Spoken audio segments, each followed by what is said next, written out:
সুরপয়ারিতে জবাব দেব, পরের আসরে আসিয়া বৃহৎভাবে আলোচনা করিব। দাঁড়িয়ে বলি সভা তলে, ডেকে বলি ধর্ম সভার গায়ে।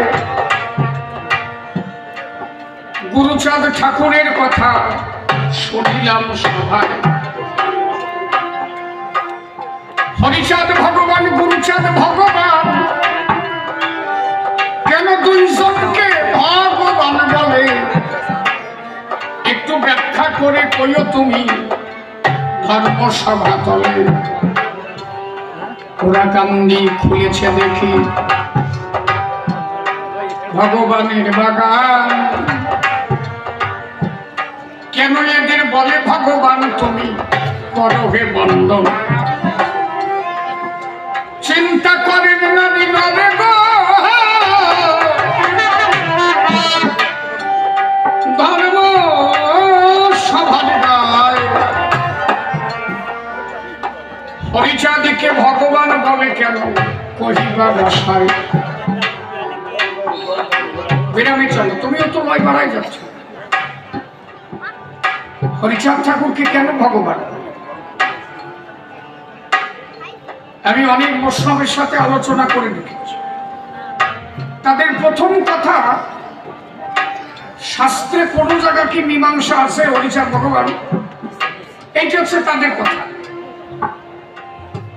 আমি সেই সব লোকদের বলতে চাই, আপনি বলেন শ্রীকৃষ্ণ কোন জায়গায় কি বলে গেছে যে শাস্ত্রে লেখা থাকলে ভগবান হবে? আছে কোথাও লেখা? ভগবান কি বলেছে?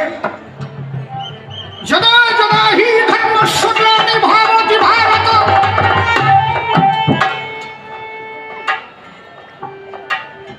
অভ্যুত্থানং ধর্মস্য তদাত্মানং সৃজন্মঃ, পরিত্রাণায় সাধুনাং বিনাশায় চ দুষ্কৃতম, ধর্ম সংস্থাপনার্থে সম্ভাবামি যুগে যুগে। ভাই কি আছে? বাইবেলের সাউন্ড নাই, দেখো তো এটা বসতিস হয়ে যায়। হ্যাঁ, ওইটা মোটে নাই। তাহলে ভগবান শ্রীকৃষ্ণ কি বললেন? আপনি শাস্ত্র মানবেন না ভগবানের কথা মানবেন? কোনটা? শাস্ত্র আগে না ভগবান আগে? ভক্ত যদি না আসে, শাস্ত্র লেখলো কেনা? তাই তো, তাহলে আগে ভক্ত আগে ভগবান? শ্রীকৃষ্ণ বললেন যখন ধর্মের গ্লানি ঘটবে, ধর্ম সংস্থাপন করতে,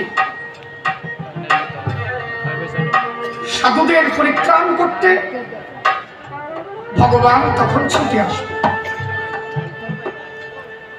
তাহলে হরিচাঁদ ঠাকুর এলো কেন? তখনকার পটভূমি যদি ব্যাখ্যা করি,